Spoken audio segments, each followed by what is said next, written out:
The great halls of the Valari Dominion's flagship were unlike anything a human had ever seen. Polished silver walls stretched endlessly, glowing with faint lines of blue light. The air was cool, heavy, and filled with the low hum of alien machinery. Every corner spoke of power. Every shadow whispered of dominance, and in the middle of this world stood Captain Elias Grant, a single human chosen to represent his entire species. Elias was not the tallest of men, nor the strongest. His uniform was simple, marked only with the flag of Earth stitched near his shoulder. Compared to the towering guards around him, he looked small, fragile even. Yet his eyes held steady. He had seen war. He had seen loss, and he had seen humanity survive when no one believed it could. That memory gave him strength now. The guards, creatures of steel-like armor and insect-shaped helmets, moved with precision. Their weapons glowed faintly, humming as though eager for battle. Each step they took echoed across the hall, reminding Elias that one wrong word could end his life instantly. But he did not lower his gaze. He had been told this audience with the Valari Queen was a privilege, but he knew the truth. It was a test. The great doors opened with a slow groan as if the ship itself strained to welcome the figure within. From the shadows came the Queen of the Valari. She was tall, her presence commanding, her skin shimmering with a metallic sheen that reflected the chamber's light. A long crest ran down her head and back, a mark of her bloodline. Her robes flowed like liquid silver, and her golden eyes were sharp, unblinking. Every movement was measured, every gesture deliberate. The guards straightened at her presence, slamming the butts of their spears against the floor. The sound rang out like thunder. The hall fell silent. Elias felt the weight of 1,000 stares. He knew that to these aliens he was not only a guest but also a curiosity, perhaps even prey. But he refused to let fear take hold. His duty was not just to himself but to every man, woman, and child waiting back on Earth. His voice had to carry the strength of billions. The Queen moved forward until she stood above him, her throne set on a platform of black stone, carved with symbols Elias did not understand. She lowered herself gracefully, her golden eyes never leaving him. When she finally spoke, her voice was like music carried on steel, soft yet cutting, beautiful yet filled with danger. Human, she said, you stand before the Valari Dominion, rulers of 1,000 worlds. Countless civilizations kneel before us, and countless more have been erased. Tell me, why should your kind be spared when so many others have fallen? The question hung in the air like a blade, sharp and unforgiving. The guards shifted, their weapons ready, their bodies tense. To them, his answer would decide if he lived or died. Elias felt the weight of it. He had prepared for negotiations, for trade, even for threats. But this was different. The Queen had not asked for promises. She had not asked for terms. She had asked for justification, an explanation of why humanity deserved to exist. His heart pounded, but his mind grew clear. He thought of Earth, the mountains that stood tall against time, the oceans that raged and calmed, the cities that had risen from ruins, and the people, always enduring, always reaching for more. He lifted his head, met the Queen's gaze, and spoke. His words were not shouted, nor did they tremble. They were simple, steady, and sure. Because humans do not bow, Elias said. We endure. The silence that followed was heavier than stone. The guards stiffened, some even stepping forward as if ready to strike him down for his defiance. Yet Elias did not move. He did not flinch. His eyes stayed locked on the Queen's. The Queen's golden gaze narrowed slightly. Her lips curved, not into a smile but into something colder, sharper, a look of curiosity. She raised her hand, and instantly the guards froze. Their weapons lowered, though reluctantly. The Queen's authority was absolute. You endure? She repeated softly, as if testing the weight of his words. Explain. Elias drew in a breath. He knew this was his only chance. If his next words failed, he would not see another sunrise. We have faced death since the beginning of our time, he said. Storms that broke our homes, fires that consumed our lands, diseases that tried to end us, even wars that we brought upon ourselves, and yet every time humanity survived. We learned. We grew stronger. We rebuilt. No matter the enemy, no matter the loss, we endure. His voice carried across the chamber, steady and unwavering.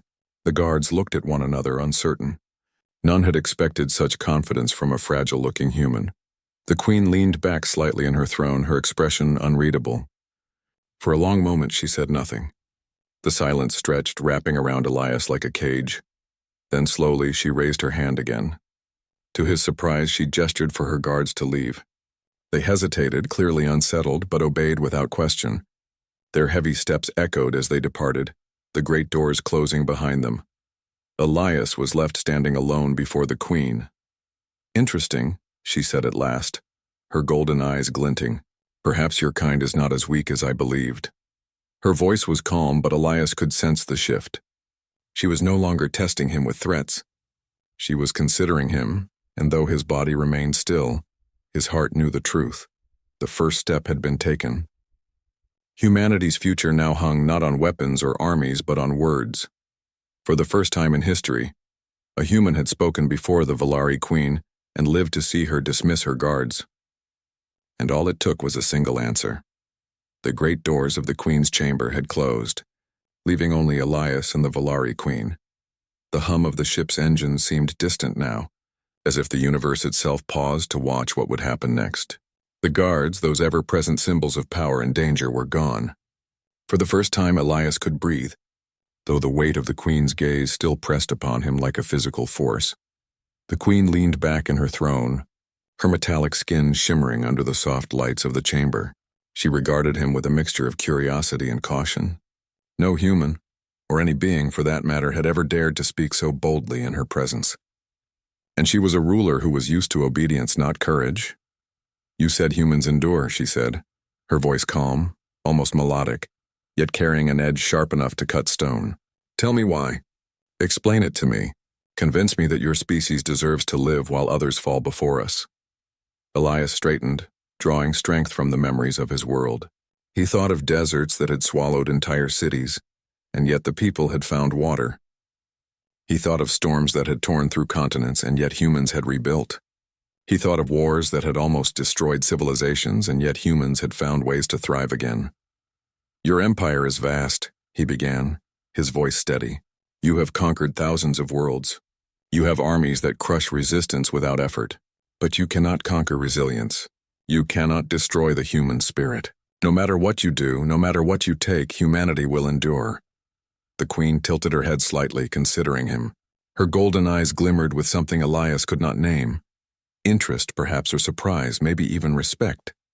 She had been expecting fear, maybe begging. Instead, she received confidence. "And how do you endure?"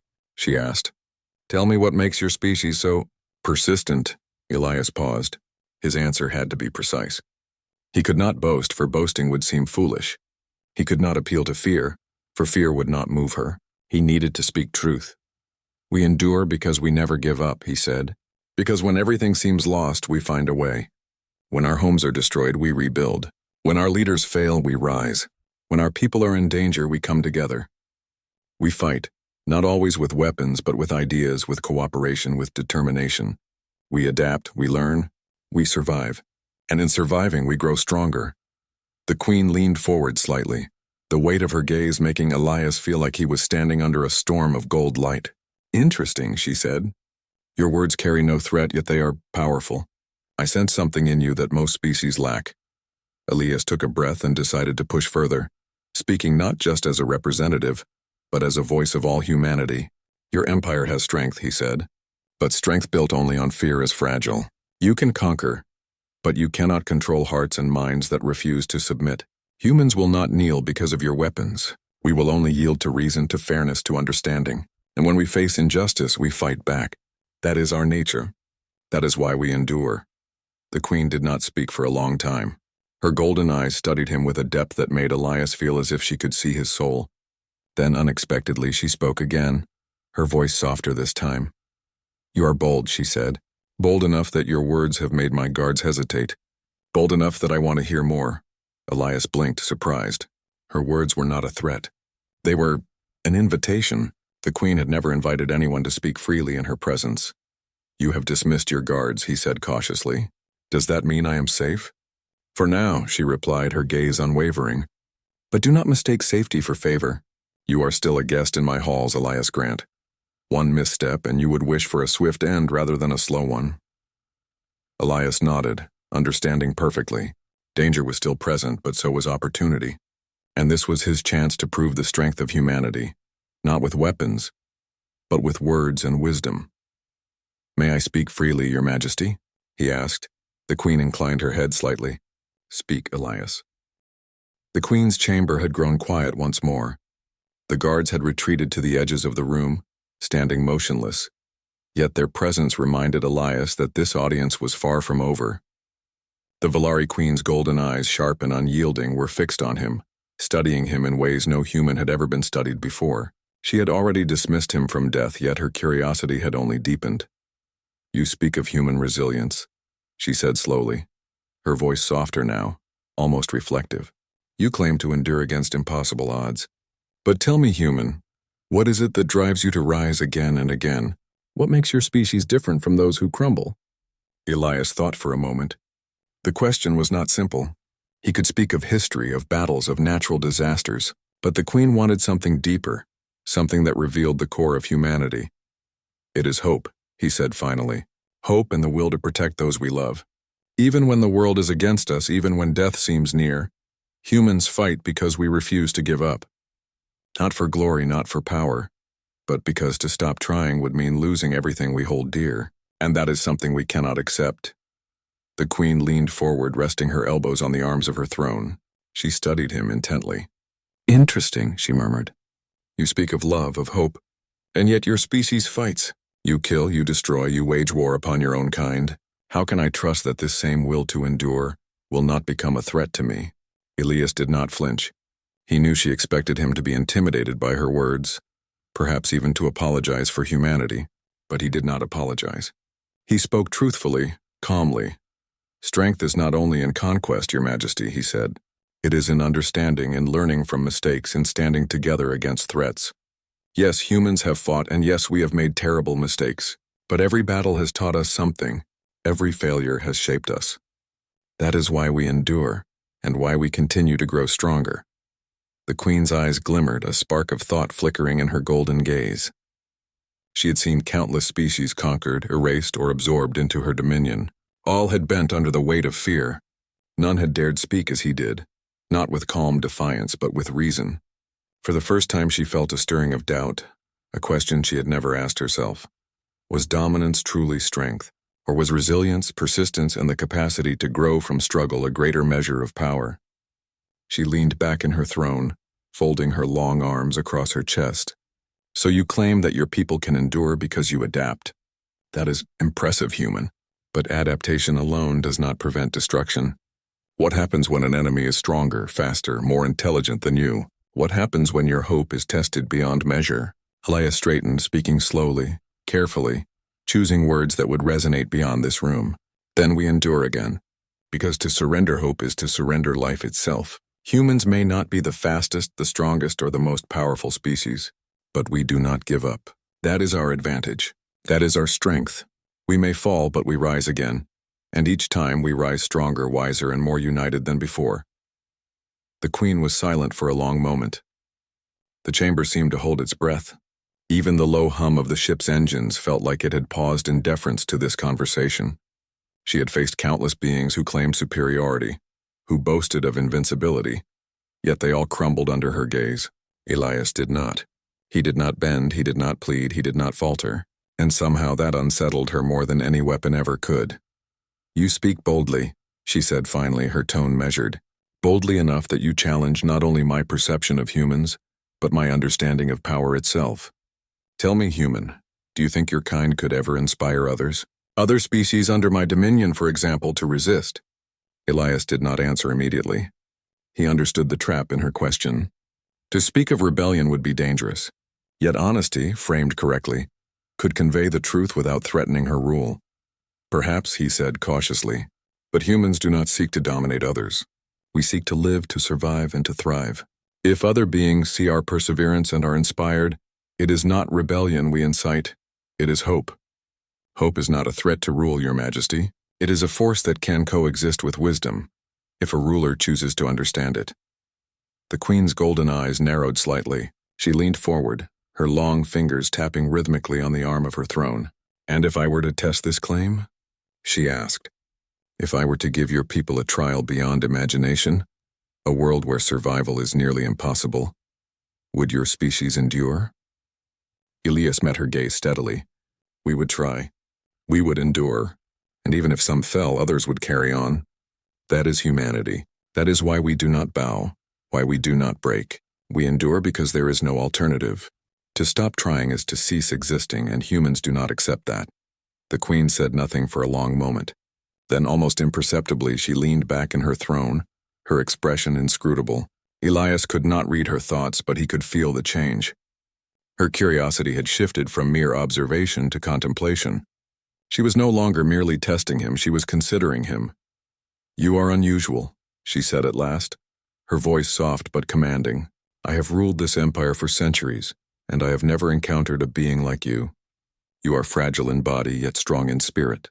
You speak of hope, of endurance, of unity, and yet you are only one. How can one human embody the spirit of billions?" Elias drew in a slow breath, sensing that the moment required clarity, truth, and courage. "Because it is not just me," he said. "It is every person who has faced impossible odds and survived. It is every family that protects its children, every community that rebuilds after disaster, every generation that learns from the past to create a better future. I speak as a human, but I carry the spirit of all humans, and that spirit cannot be broken." The Queen's golden eyes lingered on him, and for the first time Elias thought he saw something unexpected. Admiration. Not the kind born of fear, but the kind born of recognition. He had spoken truth, and it had pierced through her certainty. "You are intriguing human," she said finally. "I had assumed your kind to be weak, a fleeting species destined to be absorbed or forgotten. Yet your words suggest otherwise. Perhaps I underestimated you and your species." Elias allowed himself a small nod, careful not to appear smug. He knew that while he had earned a measure of respect, the Queen was still a ruler of a mighty empire. Every word, every gesture still mattered. "For now," the Queen continued, "your words have granted you a reprieve. You may remain alive in my presence, and I wish to hear more of your perspective. But understand this, human. Your survival here is not guaranteed. You have piqued my curiosity. Yet the path ahead is dangerous, and my judgment can change in an instant." Elias straightened, his resolve firm. "I understand, Your Majesty, and I will speak truthfully. Because truth is the foundation of endurance. It is why humans endure, and why we will continue to do so no matter the challenge." The Queen regarded him silently for a moment, then waved her hand. The guards who had been standing in the shadows stepped back slightly, giving him space. The Queen's expression softened, though her golden eyes remained sharp. "Very well, human," she said. "Continue to speak. Let us see if your words can match the strength you claim. Perhaps there is more to your kind than I imagined." Elias felt a quiet surge of hope. For the first time, a ruler of a vast and powerful empire had not only spared him but had invited his voice into her court. The challenge ahead was enormous, but so was the opportunity. Humanity's spirit, its courage, resilience, and unyielding will, had found its first victory here, not through weapons but through the power of words. And in that moment, Elias knew that the journey was only beginning. The Queen's doubt had opened a door, and humanity's true test and its chance to shine lay just beyond it. The Queen's chamber remained quiet long after Elias spoke. For the first time, the Valari Queen's expression showed more than curiosity. It revealed calculation.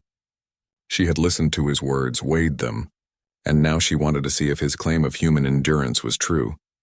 "You speak of survival," she said finally, her golden eyes reflecting the dim light of the chamber. "Very well, human. Words alone will not convince me. You must prove it. Humanity will face a trial, one that will test your will, your creativity, and your ability to endure. Only then will I judge the truth of your claims." Elias nodded, understanding the weight of the challenge. He had survived the Queen's questions and gained her curiosity, but this test was real. "I accept your trial, Your Majesty," he said firmly. "Tell me what I must do." The Queen rose from her throne with a fluid grace that seemed almost unreal. "You and your people will be placed on a barren moon," she explained. "Its soil is infertile, its water nearly non-existent, its storms violent and unending. You will have no assistance from the Valari. You must survive and thrive against all odds. If you fail, your species will remain under my dominion, not by choice but by conquest." Elias felt a chill, but he did not hesitate. He had been chosen to lead, and he would lead.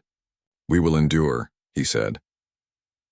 Within days, the first human expedition arrived on the moon, a place that seemed to resist life itself. Jagged rocks covered the surface, dust storms swept across the barren plains, and the gravity was slightly harsher than Earth's, making every step a small battle. Yet, word of the human survival on the barren moon spread quickly across the Valari Dominion.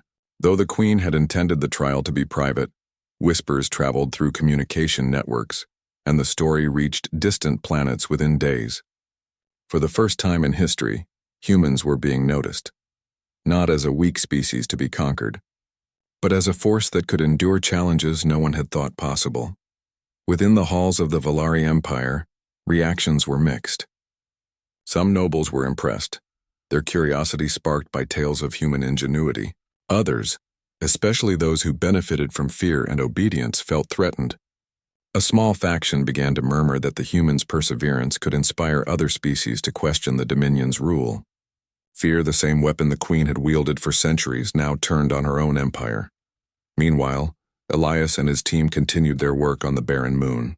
They were no longer merely surviving, they were thriving. The shelters were sturdy, the water supply secure, and crops had begun to grow using methods adapted to the harsh soil. Humans had built wind turbines that harvested energy from constant storms and had rigged filtration systems to purify scarce water. Every step forward was a victory, proof that the Queen's trial was not ending humanity. It was revealing its strength. Elias had also begun training the crew in emergency tactics. While the Queen had promised no interference, the humans prepared for possible alien predators native to the moon and unpredictable environmental disasters. They moved as a team, sharing knowledge, skills, and responsibilities. Trust had become their greatest weapon, surpassing the need for physical might. But back in the Dominion, tensions were rising. Some Valari nobles whispered to each other, claiming Elias's success could inspire rebellion. "If humans endure, then what of the other species?" one official asked. "Perhaps they too will rise against our rule." Others saw opportunity rather than threat, suggesting that humans could become allies, valuable for their ingenuity and resilience. The Queen was aware of these discussions but remained silent. She had watched the humans adapt, survive, and thrive, and she understood something her advisors did not. Their strength was not in weapons, but in unity, intellect, and determination. Elias had proven that survival required more than brute force. It required spirit. One day, as Elias surveyed the growing settlement, he noticed subtle changes. Tools had been improved, energy systems optimized, and water reserves expanded. The humans were not only surviving, they were innovating. He realized that this trial was teaching them as much about themselves as it was about endurance. Each challenge had forced them to rely on creativity, cooperation, and determination. News of these successes reached the Queen. She called for a private audience with Elias, summoning him once more to her throne room aboard the flagship. The guards greeted him with their usual discipline but kept their distance. Elias knew the Queen had questions, perhaps doubts, and maybe even admiration. "You continue to impress me, human," the Queen said as he entered. "Your people survive and adapt in ways I did not expect. Yet the Empire grows uneasy. Some of my nobles whisper of your influence, of the possibility that others might follow your example. Do you seek to overthrow the Dominion?" Elias shook his head. "No, Your Majesty," he said firmly. "We do not seek to dominate nor to overthrow. We seek only to live and to endure. If others are inspired by our example, it is not rebellion we bring, but hope. We do not fight for power. We fight to survive and to thrive." The Queen's golden eyes studied him carefully. She had expected ambition, deception, or fear, but not clarity, honesty, and courage. This human was different. Elias's words had already begun to challenge centuries of her assumptions about strength and leadership. "Very well," she said after a long pause. "But understand this. There are those in my empire who will not accept your perspective so readily. They will test you, challenge you, and perhaps attempt to destroy you. Your survival is not only a matter of endurance, it is a matter of caution." Elias nodded, acknowledging the warning. "We are ready," he said. "We endure not only for ourselves, but for the lessons we bring to the universe. We do not fear challenges, only surrendering to them."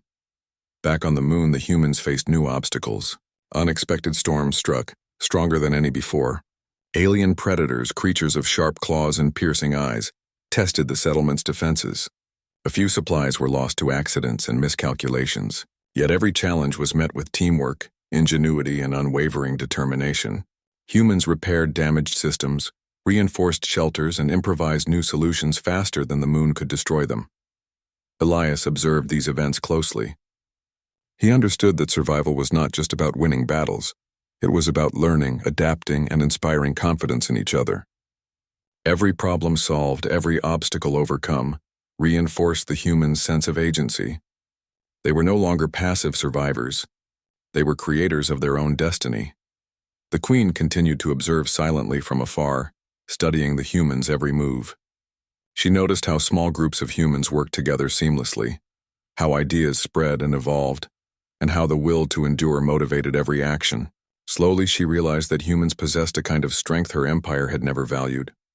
A combination of intellect, empathy, and persistence that could not be broken by fear. A faction of Valari nobles, however, grew increasingly restless. They debated whether the Queen's decision to allow humans to endure was a mistake.